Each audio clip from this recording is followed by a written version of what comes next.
Olá pessoal, tudo bem com vocês? Eu sou o professor Joel Sugano e hoje nós vamos estar aprendendo sobre como levantar oportunidades de negócios. A gente vai estudar nessa aula como é que a gente faz para descobrir novas oportunidades. Será que é fácil? Será que é difícil? Será que toda ideia é uma grande oportunidade de negócio? Será que se a gente for desenvolver os negócios, a gente consegue ter um bom mercado futuro? Como é que a gente faz para conseguir essas oportunidades? Então, nós vamos estar estudando e aprendendo aqui com vocês como descobrir as oportunidades de negócio, tá ok? Uma coisa que eu pergunto, a primeira coisa é: será que uma boa ideia significa bons negócios? O que vocês acham? Vocês acham que se a gente tiver uma boa ideia, a gente consegue um bom negócio? Deixa eu ajudar vocês a pensarem, né? Vocês acham que muita gente tem muitas ideias boas? O que vocês acham? E essas ideias boas, nós temos a quantidade de negócios na quantidade dessas ideias boas? Só isso já responde, né? Na verdade, uma boa ideia não significa um bom negócio, né? Uma boa ideia ele pode ser o início de um bom negócio, mas não significa que se você tiver uma boa ideia, necessariamente você vai ter um bom negócio, né? Uma ideia é o início. Você precisa pegar essa ideia, precisa trabalhar essa ideia, você precisa fazer com que essa ideia tenha muita persistência, tenha muita é, coragem, principalmente, né? E você consiga caminhar passo a passo no desenvolvimento da sua ideia para que a sua ideia se transforme em um bom negócio. E principalmente, nós vamos ver, nós precisamos olhar não apenas para a nossa ideia, mas nós precisamos olhar lá no mercado. O mercado, se o mercado não quiser comprar, você não adianta você ter uma excelente ideia que a sua ideia não vai conseguir alcançar aquele mercado, né? Então, não adianta, não basta apenas ter uma boa ideia, mas sim essa ideia e o mercado ele precisa andar juntos, tá? E tem um conceito muito interessante que se chama Path Dependence em inglês, ou em português esse conceito a gente pode traduzir como se fosse dependência da trajetória, né? Ou seja, é interessante como é que uma ideia, né, como é que nós saímos de uma ideia e conseguimos chegar até o mercado. Então, existem várias etapas da trajetória daquele empreendedor e daquela construção de um negócio que ele é dependente uma da outra, né? Então tem muitas variáveis que vão acontecendo, que vão fazendo com que aquela ideia se transforme num bom negócio e tenha sucesso. E isso depende, uma etapa da trajetória depende da outra trajetória. Isso se chama dependência da trajetória, teoria da dependência da trajetória. E nenhuma boa ideia que se transformou num negócio de sucesso é igual ao outro. A história de uma empresa, nenhuma história de uma empresa é igual à outra, né? Então, é, o que essa teoria explica, né? Essa teoria explica que por causa dessa dependência dessa trajetória de uma ideia até um bom negócio de sucesso, como ela é única, como todas as variáveis que aconteceram são únicas para sair de uma ideia até chegar num negócio, é impossível de você replicar novamente toda essa trajetória, né? Por isso que essas empresas grandes né, mesmo que tenham muito dinheiro no seu capital, elas preferem comprar outras empresas, outras startups que já tiveram sucesso, do que começar do zero um mesmo tipo de negócio concorrente. Né? Por quê? Porque pode acontecer dessa dependência da trajetória, de que nem todas as condições que essa empresa de sucesso conseguiu chegar, uma empresa pequena que começou a ficar média, depois grande, né, e teve uma trajetória de sucesso, nem sempre uma empresa grande, mesmo com muito dinheiro, pode fazer e copiar e refazer aquela trajetória. Então é muito mais fácil ela ir lá e comprar aquela outra empresa que já teve sucesso, porque é muito mais fácil de você comprar a trajetória do que você refazer aquela trajetória. Então vocês conseguem com isso entender que uma boa ideia para ser transformado num negócio de sucesso é muito difícil? Deu para entender? Né? Por exemplo, quando o Facebook comprou, por exemplo, o WhatsApp, né? Por que ele comprou? Ele tinha dinheiro para fazer um outro WhatsApp? É claro que tinha. Né? É claro que ele tem dinheiro para comprar, para fazer do zero, mas fazer todas as etapas da ideia do WhatsApp e do desenvolvimento dessa ideia até chegar no produto e no negócio chamado WhatsApp é tão arriscado e tão difícil de se refazer novamente aquela trajetória, que é muito mais fácil você comprar a empresa aí por bilhões de dólares. Tá, ok? Então, para começar, a gente vem respondendo essa pergunta. Uma boa ideia não significa bom negócio, mas sim é o início para a gente começar a fazer essa trajetória, tá ok? Eu vou dar um outro exemplo aqui, né? Por exemplo, o Google Glass. Acho que vocês todos já devem ter visto, né? Muita propaganda do Google Glass. É um produto altamente tecnológico que prometia muitas coisas, mas e daí? O que aconteceu depois disso? A gente não sabe. Simplesmente não desenvolveu, né? Não conseguiu chegar até o mercado. Isso significa que, mesmo com uma ideia excelente como do Google Glass, em que você tinha vários tipos de funcionalidades através de um óculos, né? Nada melhor do que você estar usando um óculos e na tua vista, na tua frente, comece a aparecer várias informações, tirar fotos, etc., né? Mas não deu certo, né? Não deu certo. A ideia é muito interessante, mas não dá certo. Esse tipo de Google Glass seria muito bom para mim, porque eu não consigo guardar nome, sabe? E aí eu tô doido para ver um aplicativo em que eu bato o olho no rosto da pessoa e essa pessoa vasculha os meus amigos, sei lá, no Facebook, em algum lugar, né, que tem contato, e aí aparece o nome aqui na minha lente, eu consigo chamar as pessoas pelo nome, porque eu sou ruim de guardar nome, né? Então, é um tipo de necessidade bem interessante que esse Google Glass poderia fazer para mim, né? Mas aí nós começamos então, vocês reparam que eu estou começando a falar sobre necessidades, né?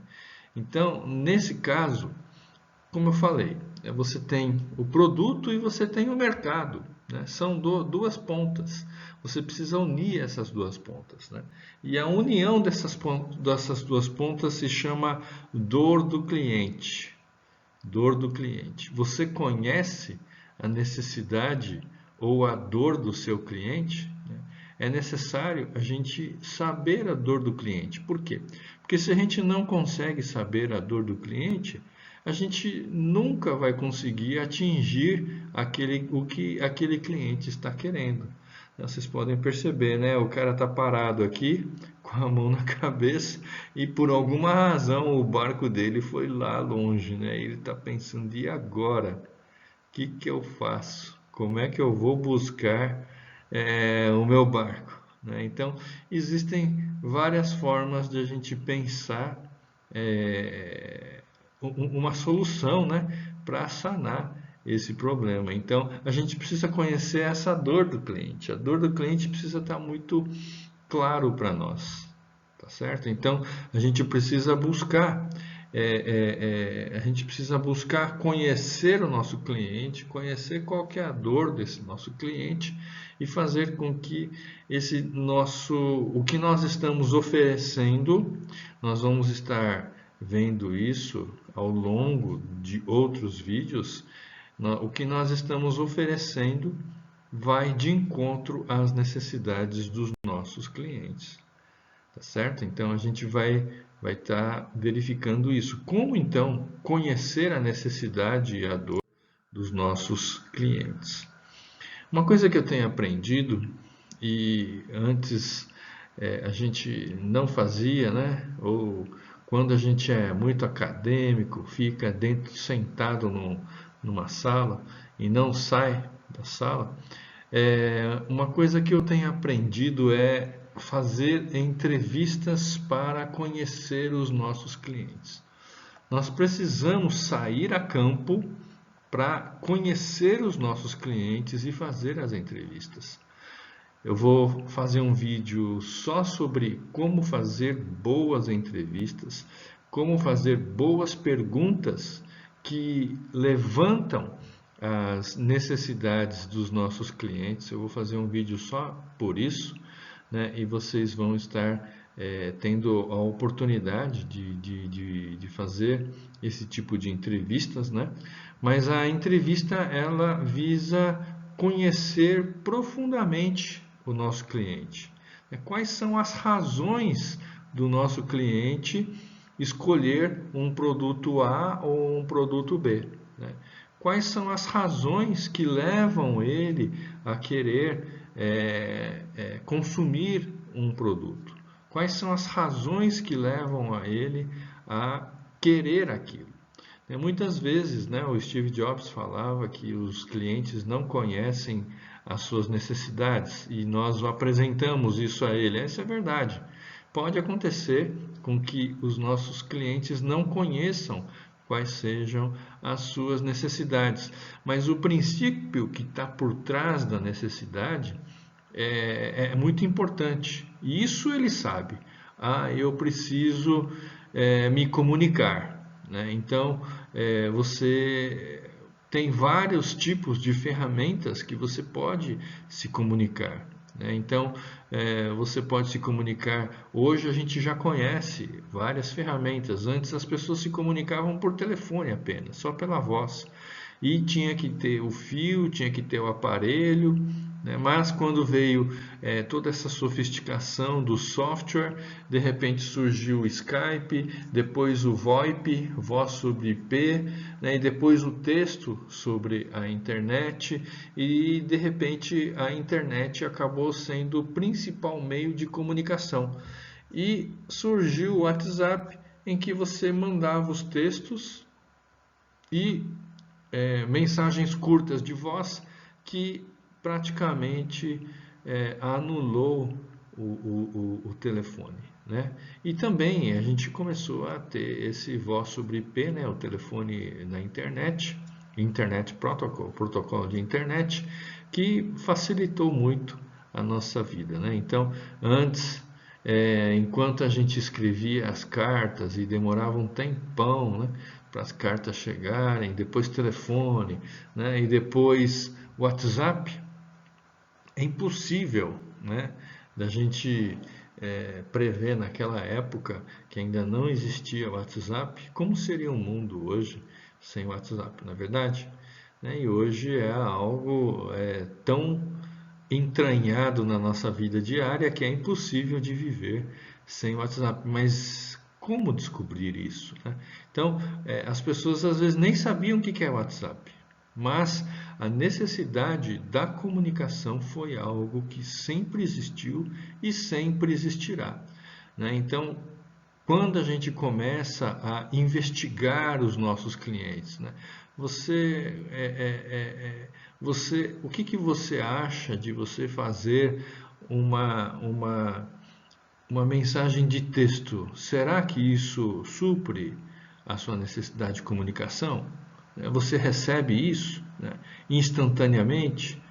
Você pode responder depois, né? Ele é assíncrono ou síncrono, ou seja, num telefone você só consegue falar se o outro tiver na mesma sintonia que você naquele mesmo exato momento. Mas no WhatsApp não, ele é assíncrono. Você escreve, fica lá guardado e uma hora que você tiver a oportunidade, você vê aquilo que está escrito e responde, né? Então, isso resolve o teu problema e aí eu vou fazendo protótipos para verificar se esses meus protótipos funcionam ou não para sanar aquela necessidade. Eu vou contar uma história aqui muito interessante do iFood.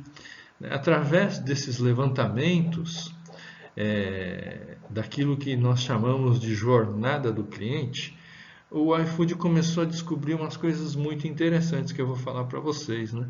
De repente a pessoa fica com uma vontade de comer algo diferente, né? E ele ouve falar de alguns restaurantes recomendados pelos amigos, né? Mas ele não lembra exatamente qual que era, onde que era, qual que é o número do telefone, e aí ele fica perdendo tempo pesquisando, tentando lembrar, ele fica vendo se anotou algum lugar ou não, né? E aí, depois que ele gasta esse tempo procurando, ele acha o número do telefone, ele liga lá para o restaurante escolhido. E muitas vezes pode acontecer desse restaurante atender mal essa pessoa, né? Errar os pedidos e não fazer com que não fazer com que houvesse a experiência, né, do cliente. Ele teve uma má experiência e aí você tem aquilo que se chama vazamento de experiência. Você está reparando, né? É só telefone? Por que que eu não consigo pesquisar isso através de uma plataforma?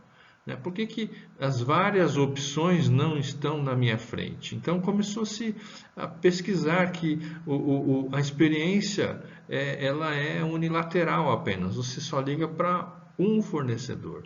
E pode ser que esse tipo de relacionamento não seja um relacionamento que se satisfaça. E aí, então, depois disso, você aguarda o pedido solicitado, né? Deixa eu tirar a câmera aqui para vocês. Deixa eu ver se eu consigo tirar a câmera. Isso. E você aguarda o pedido solicitado e finalmente você recebe o pedido e prova a comida para ver se você ficou satisfeito ou não. Né, tá vendo? Mais uma vez há esse tipo de vazamento de satisfação. Ah, eu fiquei satisfeito. Ah, eu não fiquei satisfeito. Né?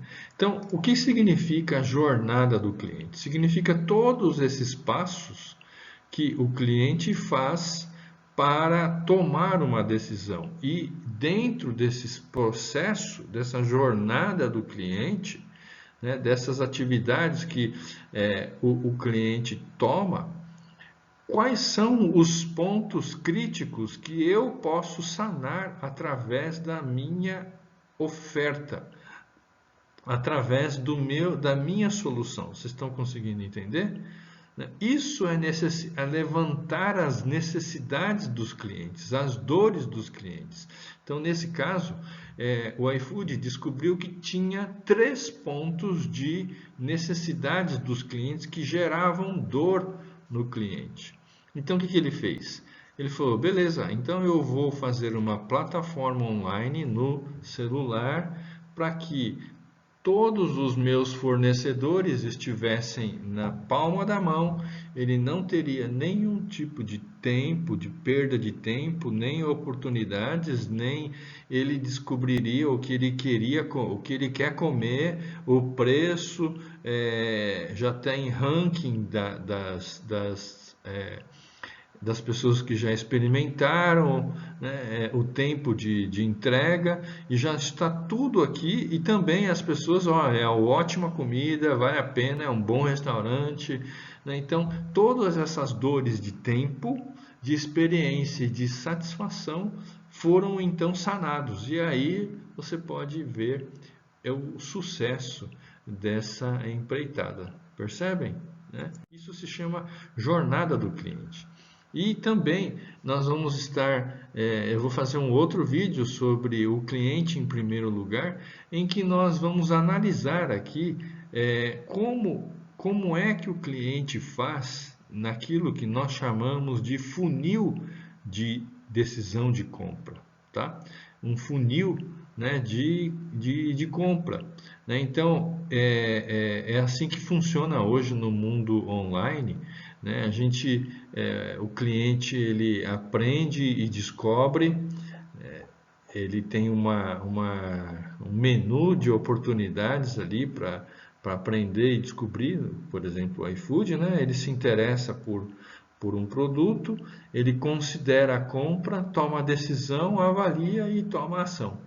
Então, esse se chama funil de compra, né, que nós vamos estar vendo num outro vídeo que eu vou fazer mais tarde. Tá bom? Então, todas essas fases aqui são muito importantes e hoje nós devemos estar atento para cada uma dessas fases, porque as oportunidades para os clientes são tantas de mudança que se ele desistir de algum passo desse funil, ele vai para o outro seu concorrente. E vocês podem perceber que no início tem muita gente que entra na boca desse funil, mas aquele que realmente vai decidir comprar e vai efetivar a ação dele são poucas. Está mais ou menos estimado aí em 3%. A cada 100, 3 apenas tomam a sua decisão. Tá bom? Então, a questão, agora a gente já viu então, né, que a gente precisa descobrir como saber a necessidade do cliente. E vem a outra pergunta, então de onde vêm essas boas ideias? Existe aqui um site muito bacana da Endeavor, que eu recomendo para vocês, né, que ele fala 10 maneiras de empreender, que ele dá 10 dicas aqui muito bacana, né, que eu coloquei aqui, eu vou explicar rapidinho para vocês. Né? Não pensem, sim, observe. Desculpa. Ele fala o seguinte, olha, fica observando, não fica pensando qual será o próximo negócio, onde que eu consigo achar o próximo negócio. Não, fica observando e fica pensando assim, puxa, e se tivesse uma coisa assim? E se tivesse um negócio assim? Por que não existe uma solução dessa forma? Né? Então, comece a observar e verificar o que está faltando ao seu lado. Né? Resolva problemas, não invente eles. Parece uma coisa assim muito doida, né? Mas é o seguinte, fica perdendo tempo inventando, né? Não dá certo. Vê quais são as dores, do jeito que eu falei, né? Quais são as dores? Faça lá o mapeamento da jornada do cliente. Né? Viva no futuro, então construa o que está faltando nele. Esse já exige uma capacidade um pouco maior, porque você precisa estar antenado com os especialistas. Né? Fale com os especialistas. Né? Esses dias atrás a gente estava falando, puxa, os ônibus já não precisa mais do cobrador, você só tem o motorista. Né? Então, aí eu fiquei pensando, se eu fosse o dono também de uma frota de ônibus, eu não iria também e tivesse aquele cartãozinho, né, de recarregar, eu dispensaria um cobrador, né, e colocaria certamente aquela tecnologia. Né? Será que ninguém pensou nisso? Será que enquanto não existia aquele cartão, as pessoas não pensavam nisso ainda? Então a gente precisa já estar pensando no futuro. E agora? Com a criptomoeda, e agora? Né? Cada vez mais com as tecnologias avançando, a internet avançando cada vez mais. Né? como será que vai ficar? Né? Então a gente precisa estar olhando lá no passo, lá na frente. Encontre o mercado, a indústria e se aprofunde nela. Então, geralmente, a gente tem alguns mercados que a gente gosta mais. Né? Então, procure esses mercados que você gosta mais de trabalhar. Ah, eu gosto de esportes. Ah, eu gosto de carros. Ah, eu gosto de engenharia de automação. Ah, eu gosto de comida. Né? Então, procure esses mercados e se aprofunde nela. Eu vejo que nós precisamos nos aprofundar cada vez mais, porque quanto mais nós nos aprofundarmos, nós vamos estar entendendo esse mercado, e entendendo esse mercado, a gente vai conseguir ver quais são as dores e as necessidades desse mercado. Né? Eu vejo quando eu começo a dar consultoria, né, nas empresas, eu começo a verificar que a gente precisa conhecer profundamente, né, e nós precisamos conversar com muita gente, explicar para essas pessoas, ouvir, principalmente fazer perguntas, aquele passo anterior, né, descobrir qual é a necessidade através de entrevistas em profundidade. Nós precisamos fazer essas entrevistas, ouvir bastante, entender qual é a necessidade e conseguir, através desse levantamento de dados, fazer com que a gente ofereça a melhor solução para eles, né? E olha que interessante, aqui ele fala: bons artistas copiam, grandes artistas roubam, né? Ele fala: pô, mas se a Apple consegue roubar, por que não a gente, né? Isso é verdade. Eu vejo que uma vez, quando eu estava apresentando uma tecnologia, os chineses estavam tirando foto, tentando descobrir o que eu estava apresentando, né? E eles são bons nisso, né? De tanto que eles copiavam e melhoravam e roubavam a ideia, eles chegaram até onde eles chegaram. Vejam também quais áreas que está precisando de projetos. Vocês podem entrar nesse link aqui do ycombinator.com, né, e vocês vão achar várias áreas, né? Nós temos aí área médica, inteligência artificial, transportes, cidades inteligentes, saúde, meio ambiente, tem vários, energia solar, enfim, tem vários tipos de áreas que estão precisando de projetos, que são os projetos que vão vingar daqui para frente, e nós precisamos estar de olho nessas áreas diferentes. E essa Uber Para é muito interessante, né? O Uber veio com um modelo de negócio muito interessante, que ele começou a utilizar um recurso que estava parado na sua casa, que você não utilizava, e você começa agora a ganhar dinheiro com algo que está parado na sua casa, e você começa a dar utilidade para aquilo. Então, o Uber foi muito interessante, porque ele juntou, de um lado, os carros que ficam 90% do tempo parado na sua garagem, ou na garagem do trabalho, do seu trabalho, e as pessoas que precisavam do meio de transporte. Então, foi aí que ele juntou essas duas áreas, né? Então, existe hoje Uber para tratores. Vocês sabiam disso? Já existe hoje o modelo de negócio do Uber para ferramentas, né? As ferramentas também, a gente compra as ferramentas, uma furadeira, por exemplo, e você usa menos de 5% do tempo de compra daquela ferramenta, ao invés de você comprar, porque você não utiliza ele alugado, né? Que é muito melhor. Você vai ter produtos de altíssima qualidade, profissional, por um preço do aluguel, a não ser que esse aluguel seja tão caro que compense você comprar uma ferramenta, né? Aí vale a pena comprar. Hoje em dia tem Uber para roupas também, já viu? Roupa para aluguel, né? Pergunte a você mesmo também, fala, o que eu preciso, hein? Nossa, o que eu sinto necessidade? Qual que é a minha necessidade? Às vezes você está sempre batendo com algo que você fala, pô, eu preciso de uma solução para isso, eu não encontro, às vezes você está batendo de cabeça com uma ótima oportunidade, mas você não se atenta para isso, né? Mantenha-se atualizado na sua área de interesse. Frequentemente surgem novas ideias. É aquilo que nós falamos antes também, né? Vejam quais são as áreas. De repente você tem um hobby que se transforma num bom negócio. E eu já vi muitos bons negócios surgindo de um hobby.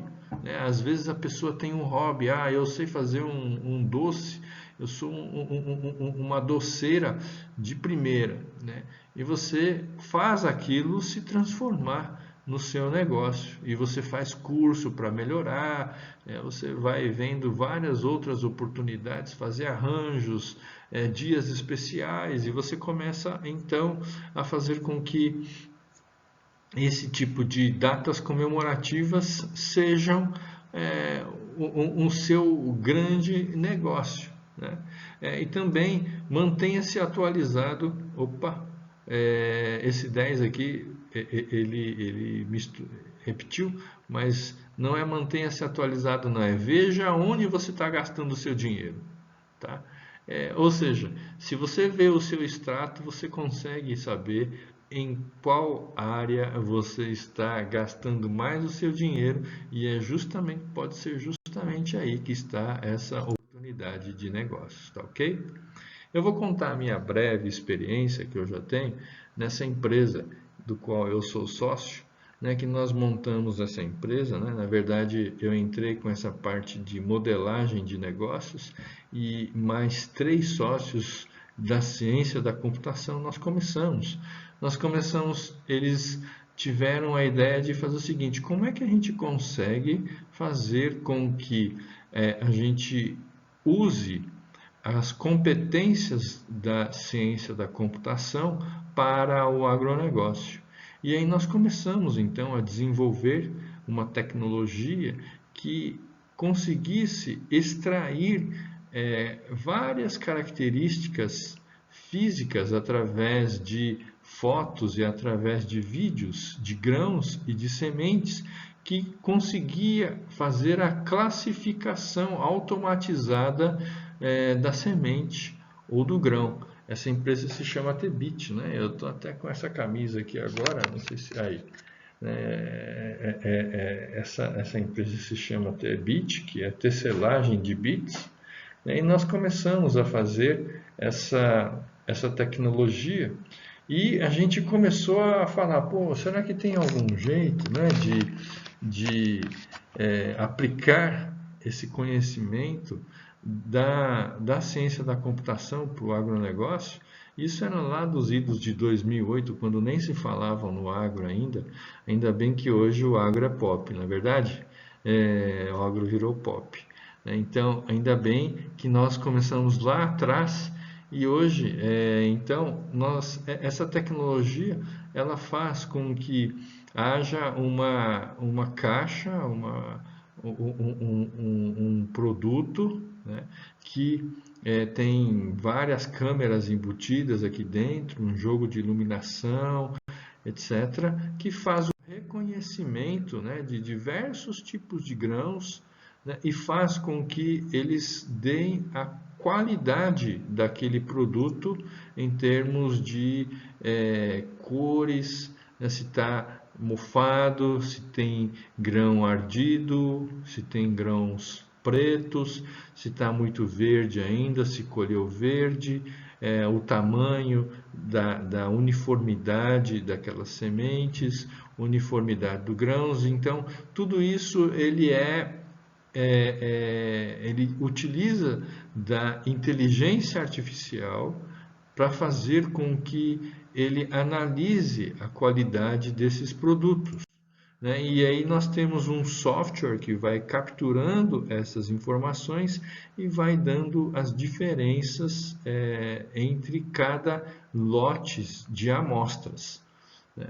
E aí vocês vão me perguntar, qual é a dor do cliente que a gente está tentando sanar nesse caso, né? Na verdade, a classificação de grãos e de sementes, ele é um processo muito doloroso, porque precisa de ter pessoas muito bem treinadas para fazer isso. E outra, tem uma classificação, tem vários tipos, né, de defeitos de sementes e de grãos que você precisa ter. Então, para você ter essa competência de bater o olho e saber analisar, demora muito tempo, é muito subjetivo. Né? Então, você começar a classificar às 8 horas da manhã e fazer essa mesma classificação, eles ficam com uma lupa gigante dessas, olhando ali o tempo todo com a luz e vendo e separando as sementes e os grãos. Imagina você fazer isso 8 horas por dia. Você acha que a primeira classificação às 8 horas da manhã e a última classificação às 5 horas da tarde tem o mesmo rigor? O que vocês acham? Mesmo que o classificador tenha muito boa vontade, vocês acham que o resultado será o mesmo? É claro que não vai ser. Né? Por quê? Porque tem a subjetividade humana, tem o cansaço, tem o estresse, a fadiga. Então, mas quando a gente usa um software e uma máquina dessas para fazer essas classificações automaticamente, do início ao final, o tipo de classificação é exatamente o mesmo. Por quê? Porque ele utiliza de inteligências artificiais que são treinadas, que já foram altamente treinados e melhorados, cada vez mais eles vão se auto-melhorando, né? E fazendo com que esse tipo de análise seja uma análise corriqueira, e a partir do momento em que a máquina aprende por si próprio a fazer essas análises, ele mesmo toma as decisões e vai fazendo com que essas decisões sejam cada vez melhores, que os resultados sejam cada vez melhores. Então, nessa questão, tanto a junção do hardware como o software que é demonstrado aqui no computador, eles são ligados um no outro, consegue fazer essa classificação, né, de uma maneira totalmente diferente e muito mais confiável, muito mais rápido, com menor custo, com mais confiabilidade do que a classificação humana. Né? Então, essa foi uma das sacadas. Né? E vocês acham que o Brasil e o mundo comercializa pouco ou muitos grãos e sementes no agro? O que vocês acham? Né? Então, essa é a oportunidade que nós vislumbramos, né? E graças a Deus eu faço parte desse time maravilhoso, né, que desenvolveu esse produto. Esse produto está aqui em Lavras mesmo, né? Então é muito bacana de ver esse produto sendo desenvolvido. Tá? Onde atuar? Então, nós podemos atuar no mercado novo, num novo produto ou num benefício novo. Tá? Nesse mercado novo e no novo produto, eu acabei de explicar esses dois pontos, que nós, antes da Tebit, antes dessas máquinas que nós fazemos, nós não tínhamos esse tipo de máquinas. Esse mercado era totalmente humano, era classificação humana. Né? E não tinha espaço, não existia ainda esse mercado para essas classificações por máquinas, por computadores. Então, nós tivemos que desenvolver esse mercado. Né? Esse mercado foi totalmente novo, com um produto novo também. Então, quando eu fiz um pouco de venda desse produto, quando nós saímos para vender no mercado, as pessoas nem sabiam o que a gente estava falando. Então, nós tínhamos que explicar tudo. Né? Nós tínhamos que abrir um mercado novo com um produto novo. É uma inovação. Né? É uma inovação completamente nova. As pessoas nem sabiam o que era. As pessoas começavam a falar, pô, eu vou perder meu emprego. Os classificadores ficavam falando, puxa, eu vou perder o meu emprego? Né? será que isso aí vai ser bom mesmo para mim? Né? E eles perguntavam isso. Então, esse é um exemplo de um mercado novo com um produto novo. Mas também tem um benefício novo que eu vou explicar para vocês e vocês vão assistir um vídeo, né, que eu vou deixar também aí abaixo, né, na descrição aí, sobre uma empresa chamada Beleza Natural, né, que é uma necessidade, uma oportunidade de negócio que a Zika e a Zika é essa mulher e mas esqueci o nome dela, né? Elas descobriram, elas levantaram essa necessidade. Elas viram que as pessoas que têm esse tipo de cabelos cacheados, né? Cabelos ondulados, nunca conseguiam ter um cabelo natural, porque o cabelo é muito duro e ele cresce, né? E fica aquele negócio desajeitado, desarrumado. E elas começaram a desenvolver um produto que pudesse dar um caimento natural para esse tipo de cabelo, né? E vocês vão verificar aqui no vídeo da Endeavor o quanto isso foi legal para elas, né? E elas começaram, ela falou que ela experimentou esse produto várias vezes nos seus irmãos e tal, caiu muito cabelo, né? Mas quando ela viu que realmente esse produto fazia efeito, ela começou a verificar que muita gente começou a fazer fila, né, querendo experimentar, porque é uma necessidade, foi uma necessidade. E a necessidade não é apenas você ter um bom cabelo, mas sim você levantar a autoestima dessas pessoas, né? Então, nós vamos estar verificando, nós vamos estar assistindo esse vídeo e depois a gente vai estar entrando aí nos grupos para fazermos algumas trocas de ideias sobre este caso muito legal e sensacional. Se você não conhece, você vai conhecer e você vai ver que é uma ótima oportunidade que isso surgiu, tá bom? Então tá bom, eu agradeço, nós estamos aí e na próxima vez a gente se encontra novamente. Um abraço para todos, muito obrigado.